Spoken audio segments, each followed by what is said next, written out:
నీలేష్ ఇంకా ఆర్తి ఒకరి చేయి ఒకరు పట్టుకొని సరదాగా సాగుతున్నారు. ఆ రాత్రి సమయంలో వారిని ఎవ్వరూ చూడలేరు. తెలుసా, 2 రోజులుగా నీతో ఈ అనుభవం జీవితంలో మర్చిపోలేను. నాకు అలాగే అనిపిస్తుంది. హే, నువ్వు నాకు ముందెందుకు దొరకలేదు? ఎందుకంటే ఇంతకు ముందు మీరిక్కడ రాలేదు కదా. అయినా ఎలాగూ నిన్ను నేను కలవాలి కాబట్టి దేవుడు ఇంకా ముందే కలపాల్సింది. ఇప్పుడు ఏమంత సమయం కాలేదు. Yeah, you are right. I'm always right.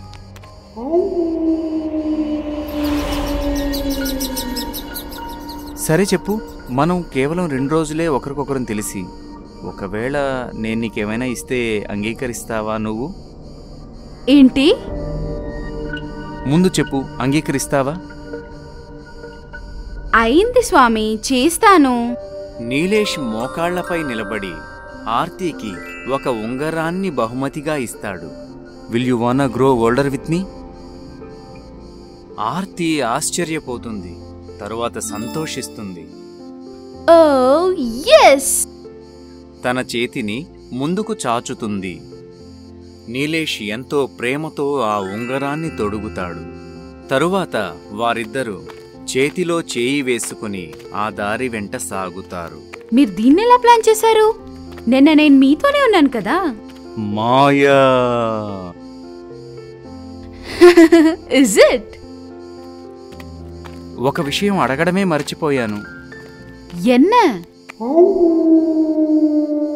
ఒకవేళ నేను మనిషి కాకుండా ఇంకేమైనా అయితే అప్పుడు కూడా నువ్వు రింగు తీసుకునేదానివా? నువ్వేమంటున్నావు? అంటే ఒకవేళ నేను ఇప్పుడు ఇలా ఉన్నా లేకున్నా అప్పుడు కూడా నువ్వు నన్ను ప్రేమించేదానివా? ఉన్నట్టుండే ఎందుకు ఇలా మాట్లాడుతున్నావు?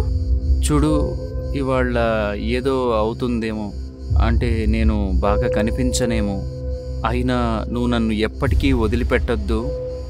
నిజానికి అదొక పున్నమి రాత్రి, అలాగే చందమామ నిండుగా ప్రకాశించగానే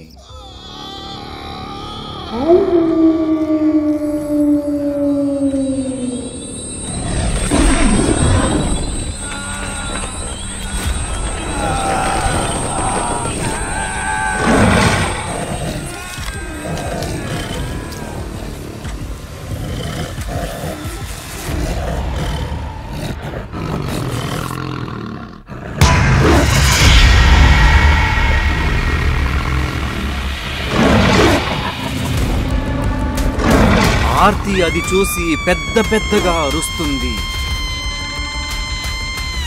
అక్కడి నుండి పారిపోతుంది. ఆమె వెంట ఆ తోడేలు కూడా ఆమెను పట్టుకోవడానికి వెంట పడుతుంది. అలా కొద్ది దూరం వెళ్ళాక దారిలో వెళుతున్న ఇంకొక మనిషిని అది పట్టుకుంటుంది. అతని కడుపుని తన పదునైన గోళ్లతో చీల్చివేస్తుంది. అతడి రక్తాన్ని తాగివేస్తుంది. ఇదంతా చూసి ఆర్తి భయంకరంగా అరుస్తూ కళ్ళు తెరుస్తుంది. ఆమె మళ్ళీ అదే పార్కులో కూర్చొని ఉండడం చూస్తుంది. నీలేష్ ఆమె పక్కనే కూర్చొని ఉంటాడు. ఆమె అరవడం చూసి అడుగుతాడు, ఏమైంది బేబీ? ఏదైనా చెడ్డ కలొచ్చిందా? మీరు? నేనే. ఏమైంది? ఏమీ లేదు అని చెప్పి ఆర్తి నిలబడుతుంది. అక్కడి నుండి వేగంగా కదులుతుంది. నీలేష్ కూడా ఆమె వెంట వెళతాడు. నీకు చెడ్డ కలొస్తే ఇంత భయపడతావా? లేదంటే? నువ్వు భయపడ్డావా? చెప్పాను కదా నాకు భయం వేయలేదని. నువ్వేమైనా భూతాన్ని చూసావా? అరే విను. ఊరికే ఉండండి, ఇది శ్మశానం, ఇక్కడి నుంచే మనం వెళ్ళాలి. ఓ, మనం మాట్లాడుకునేదంతా విని ఇప్పుడు దెయ్యాలు లేచి మన మీద అటాక్ చేస్తాయినా? ప్లీజ్ ఊరికే ఉండండి. ఓ భూతల్లారా, దెయ్యాల్లారా, ఈ శ్మశానంలో ఉండే వాళ్ళందరూ రండి. నాకు భయం వేస్తుంది, మీరు మసాక్ చేస్తున్నారా? అరే బేబీ, నేనున్నాను కదా నిన్ను రక్షించుకోవడానికి, ఎందుకు భయపడుతున్నావు నువ్వా? ఈ విధంగా వాళ్ళు మాట్లాడుకుంటూ ముందుకు సాగుతారు. అప్పుడే ఆ శ్మశానం నుండి ఎక్కడెక్కడి నుండో దెయ్యాలు, భూతాలు, కొత్త వాళ్ళు, తెలియని వాళ్ళందరూ వస్తారు. ఒకడు నేలను చీల్చుకు వస్తే, ఒకడు సమాధి నుండి, ఒకడు కాలువ నుండి భయంకరమైన రూపాలతో భయపెడుతూ నీలేష్ ఆర్తీల చుట్టూ ముడతారు. నలువైపులా చుట్టుముట్టి వాళ్లను తినేసే లక్ష్యంతో ముందుకి వస్తూ ఉంటారు. వాళ్ళిద్దరూ భయపడుతూ ఒకరినొకరు గట్టిగా పట్టుకుంటారు. కానీ ఒక్కసారిగా నీలేష్ రూపాన్ని మార్చుకుంటాడు.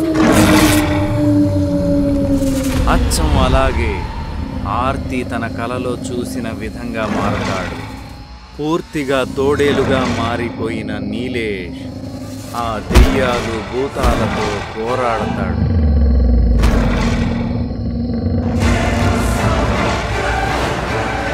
అందరినీ దూరంగా పారిపోయేలా చేస్తాడు.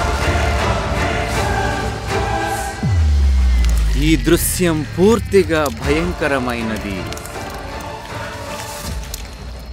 అన్ని భూతాలను తరిమేసిన నీలేష్ ఇక ఆర్తి వైపుగా చంపేయడానికి బయలుదేరతాడు. ఆర్తి అక్కడే కూర్చుండిపోతుంది. కళ్ళు మూసుకొని గట్టిగా అరుస్తుంది. ఎవరో వచ్చి ఆమె భుజంపై చేయి వేస్తారు. ఆమె తలెత్తి చూస్తుంది. చూస్తే నీలేష్ ఒక్కడే అక్కడ నిలబడి ఉన్నాడు. ఆ మిగిలిన భయపెట్టిన వాళ్ళందరూ వెళ్ళిపోయారు. ఆమె అటూ ఇటూ తిరుగుతూ వాళ్ళ కోసం చూస్తుంది. కానీ ఎవరూ కనిపించరు.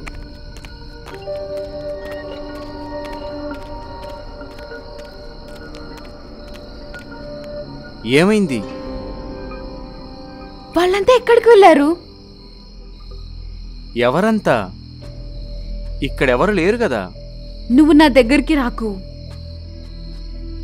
అరే బేబీ, ఏమైంది అసలు నీకు? రాత్రిలో నిద్రపోవట్లేదా? ఎవరి గురించో పదే పదే ఆలోచిస్తూ ఉన్నావు. ఇక్కడ ఏమైనా జరిగిందా? లేదే. నువ్వు పద ఇంటికి. నీలేష్ ఆమెను తీసుకుని ఇంటికి బయలుదేరతాడు. తల తిప్పి చూస్తాడు.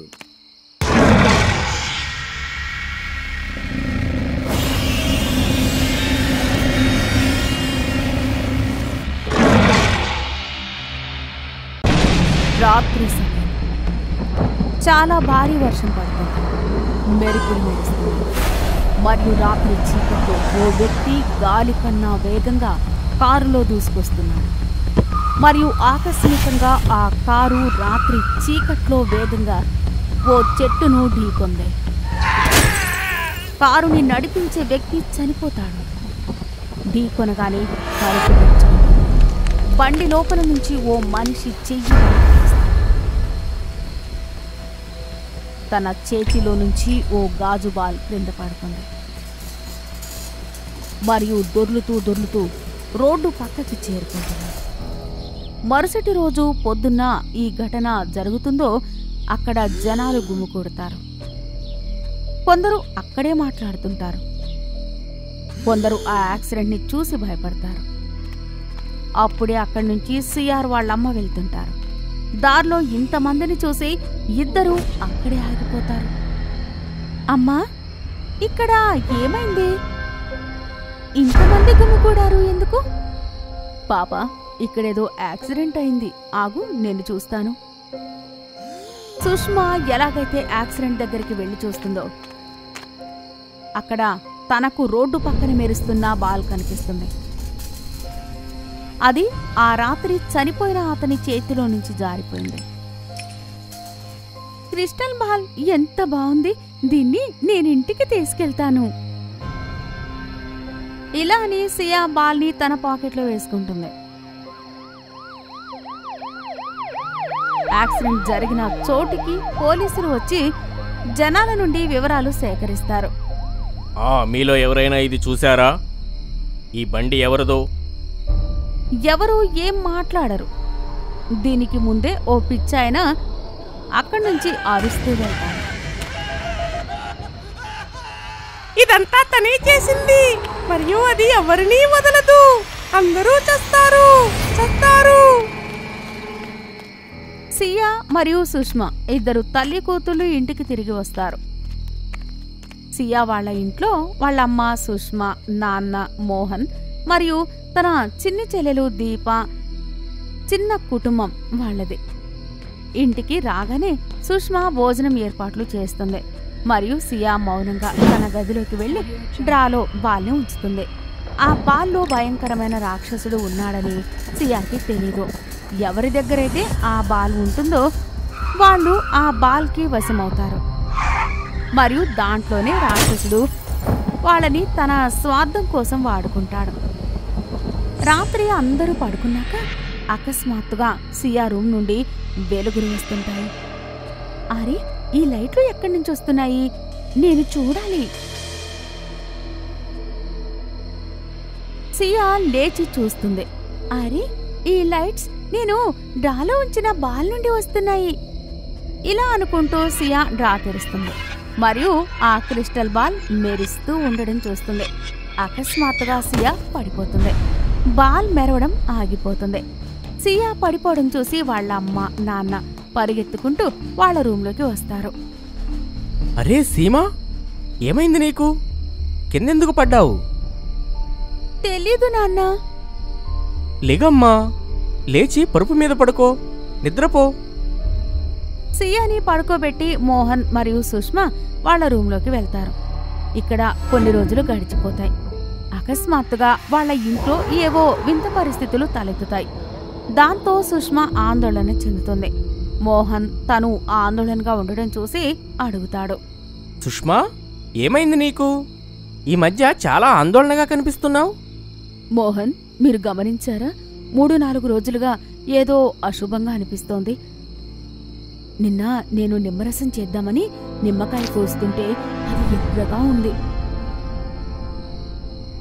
రోజు రాత్రి ఇంటి కిటికీ తలుపుల దగ్గర పిల్లి ఏడుస్తుంది. పేపర్ చూద్దామని డోర్ తీస్తే పేపర్కి రక్తం అంటుకుంది. నాకు చాలా భయంగా ఉంది. నువ్వు భయపడకు, మనం ఏదైనా ఆలోచిద్దాం, అంతా బానే ఉంటుంది. మోహన్ ఇలా అని సుష్మాకు భరోసా అయితే ఇస్తాడు. కానీ తను కూడా నిజానికి భయపడుతుంటాడు. ఎందుకంటే తను కూడా ఇంట్లో ఏదో వింతగా అనిపించడం గమనించాడు. ఒకరోజు చిన్న పాప దీప కళ్ళు అకస్మాత్తుగా తెరుచుకుంటాయి మరియు బీరువా మీద ఏదో నల్లని నీడని చూస్తుంది. తను భయపడుతూ గట్టిగా అరుస్తుంది. కానీ వాళ్ళక్క సియా తన దగ్గరే పడుకుంటుంది. తను తనని కౌగలించుకుంటుంది. అప్పుడే తను అరిచిన శబ్దం విని సుష్మా మరియు మోహన్ అక్కడికి వస్తారు.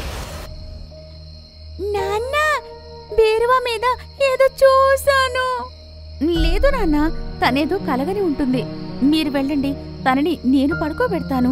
ఈ మధ్య టీవీ చాలా చూస్తుంది, అందుకే పీడకలలు కంటుంది. ఎవరూ దీప మాటలు వినరు. తను ఎవరినో చూసింది. ఇంతలో ఓ రాత్రి సుష్మా నీళ్లు త్రాగడానికి గదిలో నుంచి బయటకు వస్తుంది. తనకి కూడా అకస్మాత్తుగా ఏదో నల్లని నీడ కనిపిస్తుంది మరియు తను మెట్ల మీదుగా పడిపోతుంది. పడిపోయిన శబ్దం విని మోహన్ పరిగెత్తుకుని వస్తాడు. నువ్వు బానే ఉన్నావా? ఎలా పడిపోయావు నువ్వు? నేనొక నల్లని ఆత్మను చూశాను, అదే నన్ను తోసేసింది. ఇద్దరూ భయపడతారు మరియు వాళ్ళ గదిలోకి వెళ్ళిపోతారు. మరుసటి రోజు పొద్దున్నే మోహన్ ఆఫీస్ పని మీద ఎక్కడికో వెళ్లాల్సి వస్తుంది. సుష్మా, నేను వెళ్తున్నాను. నాకు చాలా ముఖ్యమైన పని ఉంది. నువ్వు పిల్లలు జాగ్రత్తగా ఉండండి. మిగిలినవి వచ్చాక మాట్లాడతాను. సుష్మా సరేనని తల ఊపుతుంది మరియు తనకు బాయ్ చెప్పి మోహన్ వెళ్ళిపోతాడు. మోహన్ వెళ్ళిపోయాక రోజులైతే బాగానే గడిచిపోయాయి. కానీ రాత్రి అవ్వగానే సుష్మా సియా దీపాలని నిద్రపుచ్చి తన గదిలోకి వెళ్ళిపోయేది. అర్ధరాత్రి సుష్మాకేమో వింత శబ్దాలు వినిపించేవి. తను నవ్వుకునేది. ఈ శబ్దాలు ఎక్కడి నుంచి వస్తున్నాయి? ఎవరక్కడ?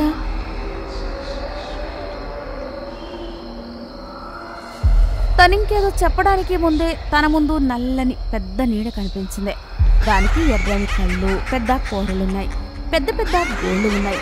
మొహం మీద జుట్టు విరబోసుకుని చాలా భయంకరంగా ఉంది. సుష్మా భయంతో ఏదో చెప్పడానికి ప్రయత్నించింది, కానీ చెప్పలేకపోయింది. మరియు వణుకుతున్న అడుగులతో పిల్లల్ని కాపాడుకోవడానికి వారి గదికి వెళ్తుంది. తను అక్కడికి చేరుకోవడానికి ముందే దెయ్యం తన కాళ్ళు పట్టుకుని లాగుతుంది. తను క్రింద పడుతుంది. దాని నుంచి తప్పించుకునేందుకు చాలా ప్రయత్నం చేస్తుంది, కానీ ఆత్మ తనని గదిలోకి లాక్కెళ్తుంది మరియు చంపేస్తుంది. ఈ వార్త విని మోహన్ పొద్దున్నే తన ఇంటికి చేరుకుంటాడు. పోలీసులు ఇంట్లో ఉన్నారు. మోహన్ తన పిల్లల్ని కౌగిలించుకొని ఏడుస్తాడు. కొన్ని రోజులు గడిచిపోతాయి. ఆ ముగ్గురు ఆ దుఃఖాన్ని మరిచిపోయేందుకు ప్రయత్నిస్తారు. ఒక రాత్రి చిన్నమ్మాయి దీప కళ్ళు తెరుస్తుంది. తనకు అందమైన బొమ్మ కనిపిస్తుంది. రా, నా దగ్గరికి రా, చూడు నేను నిన్ను పిలుస్తున్నాను, త్వరగా రా. దీప ఆ అమ్మాయి వెనకాలే వెళ్తుంది మరియు తన వెనకాలే ఓ నల్లని ఆత్మ వెళ్తుంది. రా, నన్ను పట్టుకో. ఇలా అంటూ దీపని రోడ్డు దగ్గరికి తీసుకెళ్తుంది. దీప ఆ బొమ్మ వెనకాలే వెళ్తుంటుంది. అప్పుడే ఓ కారు తనని ఢీకొంటుంది మరియు తను చనిపోతుంది. మరుసటి రోజు మళ్ళీ ఓసారి దుఃఖపు వాతావరణం అక్కడ ఏర్పడుతుంది. మోహన్ తన భార్యని కోల్పోయిన దుఃఖాన్ని వీడక ముందే తన పాపని కూడా కోల్పోయాడు. తను ఇంటిని ఖాళీ చేసి తన పెద్ద పాప సియాని తీసుకుని మరో ఇంటికి వెళ్తాడు. ఇద్దరు వారి కొత్త ఇంటికి వెళ్తారు. ఓ రాత్రి మోహన్ తన పాప సియా అరవడం వింటాడు. నాన్న, కాపాడండి, నన్ను కాపాడండి. మరియు తన కూతుర్ని ఎవరో పట్టుకుని గాల్లో ఎగరేయడం చూస్తాడు, కానీ ఎవరూ కనిపించరు. కానీ మోహన్ తన కూతురి జుట్టు కత్తిరించి తనని కాపాడతాడు మరియు గట్టిగా అరుస్తాడు. ఎవరు నువ్వు? ఎందుకు నా కుటుంబం వెనకాల పడ్డావు? నీకు మాకు ఏం శత్రుత్వం ఉంది? మోహన్కు ఏ శత్రుత్వం లభించదు. మోహన్ వెనకాలే ఆ నల్లని ఆత్మ కనిపిస్తుంది. అది వెనకాల నుంచే మోహన్ని చంపేస్తుంది.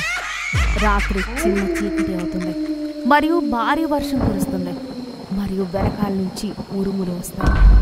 సియా ఇంటి ముందు క్రిస్టల్ బాల్ పట్టుకొని నిల్చుంటుంది. సియా మొహం మీద లైట్ పడుతుంది. సియాకు దెయ్యం కనిపిస్తుంది.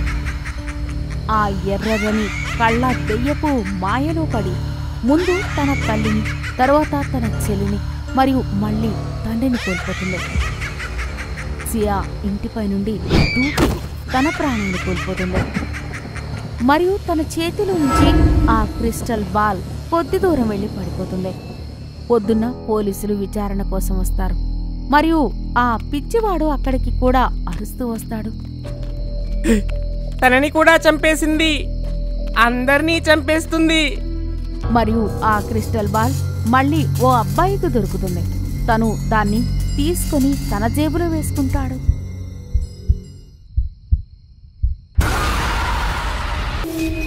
అది రాత్రి సమయం. ఫోన్ మోగుతుంది. దినేష్ ఫోన్ ఎత్తుతాడు. హలో, ఎవరు మాట్లాడుతున్నారు? దినేష్, నేను రాజుని మాట్లాడుతున్నాను. తొందరగా మన ఫ్యాక్టరీ దగ్గరికి రా. ఫ్యాక్టరీలో మంటలు అంటుకున్నాయి. లక్షల రూపాయల సామాన్ కాలి బూడిదైపోయింది. మనం నాశనం అయిపోయాం. నేను సునీల్ కి, హేమంత్ కి కూడా చెప్పాను. నువ్వు కూడా ఇక్కడికి రా. నేను వస్తున్నాను.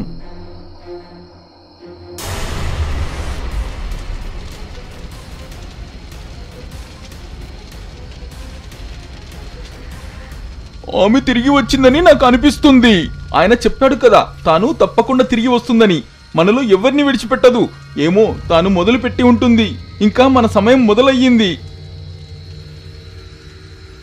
ఏం మాట్లాడుతున్నావు నువ్వు? అలా ఏమీ లేదు. తాను ఎలా తిరిగి వస్తుంది? అది అసాధ్యం. కానీ హేమంత్ మాటలు కూడా నిజమై ఉండొచ్చు. ఇప్పటికీ నా కళ్ళ ముందు తన మొహం కనిపిస్తుంది. నేను అప్పటికీ మీకు చెప్పాను అలా చెయ్యొద్దు అని. కానీ మిమ్మల్ని ఆపడానికి నేను ఏదైనా ప్రయత్నం చేసేలోపే మీరు మొత్తం చేసేశారు. సరే రా, ఇంకా ఈ మాటలు ఆపండి. అంత సర్దుకుంటుంది. మనం ఈ విషయం గురించి చాలా ఎక్కువ ఆలోచిస్తున్నాం. అర్థమైందా? ఇది అంతా షార్ట్ సర్క్యూట్ వల్ల జరిగి ఉంటుంది. పదండి ఇంటికి వెళ్దాం.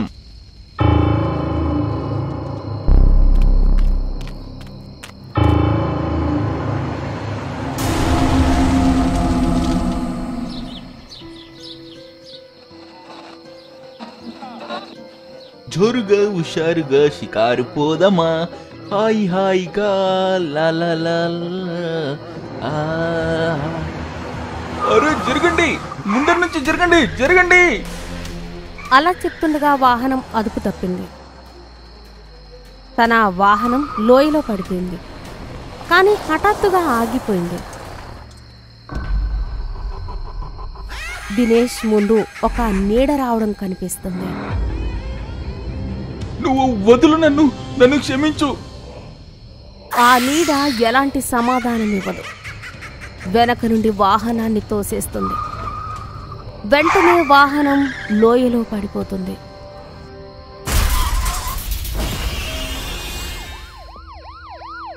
దినేష్ శవం పడి ఉంది. పోలీసు వాళ్ళు ప్రమాదం జరిగిన స్థలానికి వచ్చారు. రాజు, హేమంత్ ఇంకా సునీల్ కూడా అక్కడికి వచ్చారు. మీ ముగ్గురికి ఎవరి మీదైనా అనుమానంగా ఉందా? లేదు లేదు, అలాంటిది ఏమీ లేదు. సరే అయినా అలాంటి ఆధారాలు కూడా ఏమీ దొరకలేదు. ఇది సాధారణమైన యాక్సిడెంట్ కేసు లాగే ఉంది. పోలీసులు అక్కడి నుంచి వెళ్లిపోయారు. ఇది యాక్సిడెంట్ ఎలా అవుతుంది? దినేష్ ఈ దారి నుంచి రోజు వస్తుండేవాడు. ఇంకా చాలా బాగా వాహనం నడిపిస్తాడు. కానీ ఈ యాక్సిడెంట్ ఎలా జరిగింది? ఏమీ అర్థం కావడం లేదు. కానీ నాకు ఇక్కడ చాలా భయంగా ఉంది. ఆ ముగ్గురు అక్కడి నుండి వాళ్ళ ఇంటి వైపుగా వెళ్ళిపోతారు. మరుసటి రోజు ఉదయం రాజు హేమంత్కి ఫోన్ చేస్తాడు. ఆఫీస్కి ఎప్పటి వరకు వస్తావు? మనకు మీటింగ్ ఉంది కదా ఇవాళ. ఇప్పుడే స్విమ్మింగ్ చేస్తున్నాను.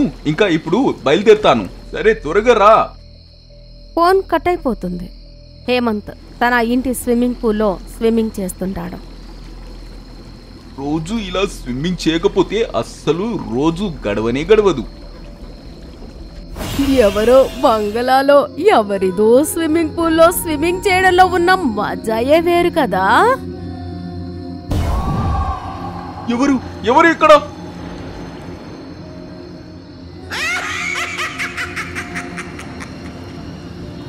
హేమంత్ కు దెయ్యం కనబడదు. హఠాత్తుగా స్విమ్మింగ్ పూల్లో నీళ్లు పెరిగిపోయాయి. హేమంత్ కాపాడండి కాపాడండి అంటూ నీళ్లలో మునిగిపోతాడు. హేమంత్ శవం పడిపోయి ఉంది. సునీల్ అక్కడికి వస్తాడు.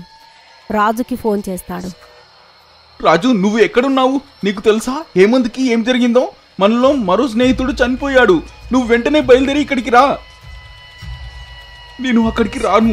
నాకు అర్థమైంది. తానే ఇదంతా చేస్తుంది. తాను తిరిగి వచ్చింది. నా మాట విను. తాను తిరిగి వచ్చింది. నేను ఈ దేశం నుంచి దూరంగా పారిపోతాను. నువ్వు కూడా అక్కడి నుంచి పారిపో. నేను నా ప్రాణం కాపాడుకుంటాను. తాను నన్ను వదిలిపెట్టదు. నువ్వు సరిగ్గా చెప్పావు. ఇంకా తరువాత వంతు నీదే. ఇంకా నువ్వు ఈ వంతు నుంచి ఎక్కడికి పారిపోలేవు. ఇప్పుడు నువ్వు చనిపోవలసిందే. రాజు వెనక్కి తిరిగి చూస్తాడు. తన ఎదురుగా భయంకరమైన దెయ్యం ఉంది. నువ్వు తిరిగి వచ్చావా? నన్ను వదిలిపెట్టు. నన్ను క్షమించు. నీకు దండం పెడతాను. అవును, నేనే తిరిగి వచ్చాను. ఇప్పటిదాకా నీ స్నేహితులు ఎలా అయితే మరణించారో ఇప్పుడు నువ్వు కూడా అలాగే చనిపోతావు. ఏమన్నావు? నువ్వు క్షమించాలా? నేను నిన్ను క్షమించాలా? నేను నిన్ను క్షమించలేను. ఎలా క్షమిస్తాను? నువ్వు నీ స్నేహితులు కలిసి ఎలా నన్ను మోసం చేశారో నీ దగ్గర పనిచేసే పనివాళ్ళు మీరందరూ కలిసి నన్ను చంపేశారు. నా కూతురు చిన్న పిల్లని కూడా చంపేశారు.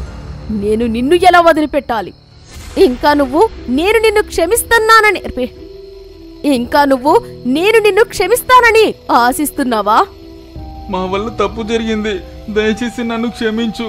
నువ్వు ఈ ఆస్తి మొత్తం తీసేసుకో, నన్ను వదిలిపెట్టు. ఎలా పిచ్చివాడిలా మాట్లాడుతున్నావు నువ్వు? ఈ మొత్తాన్ని నేను ఏం చేసుకోను. ఇప్పుడు నాకు కేవలం శాంతి కావాలి. అది వేటి వల్ల రాదు, నిన్ను చంపడం వల్ల లభిస్తుంది. నువ్వు నీ డబ్బు పిచ్చి వల్ల నన్ను చంపేశావు. నా చిన్న పిల్లని కూడా వదిలిపెట్టలేదు. ఇవాళ నీ పాపాలకు ఫలితం లభిస్తుంది. నేను నీ పాపాలకు ప్రాయశ్చిత్తం కలిగిస్తాను. అలా చెప్తూ దెయ్యం రాజుని పట్టుకుని గాలిలోకి పైకి ఎత్తి తన చేతి గోర్లతో తన మెడపై కోసి ఎదురుగా ఉన్న గోడపై పడేస్తుంది. డబ్బు పిచ్చి గలవాడా, చంపేశావు కదా నన్ను, నా పువ్వు లాంటి పాపను. ఆ డబ్బు కోసం ఛీ, ఇప్పుడు నువ్వు చావు. అలా చెప్తూ దెయ్యం రాజుని చంపేస్తుంది. అప్పుడు రాజు గది దగ్గరికి సునీల్ వస్తాడు. దెయ్యంని చూస్తాడు. నువ్వు చూడు, నేను ఏ తప్పు చేయలేదు. నన్ను చంపకు, దయచేసి నన్ను వదిలిపెట్టు. తప్పు నువ్వు చేశావు. అవును, నువ్వు నన్ను చంపలేదు. వీళ్ళ ముగ్గురికి నువ్వు శిక్ష పడేలా చెయ్యలేదు. కానీ నేను నిన్ను చంపను. నువ్వు నాకు ముక్తి కలిగించాలి. నువ్వు ఏం చెప్తే అది చేస్తాను, మొత్తం చేస్తాను నేను. నా మొత్తం ఆస్తి అంతా వీళ్ళే కొట్టేశారు. ఆ ఆస్తి మొత్తం నా పాప పేరు మీద ఒక ట్రస్ట్ తెరిచి పేద పిల్లలకు సహాయం చెయ్యి. నాకు ముక్తి కలిగించు. నాకు ముక్తి. నేను అలానే చేస్తాను.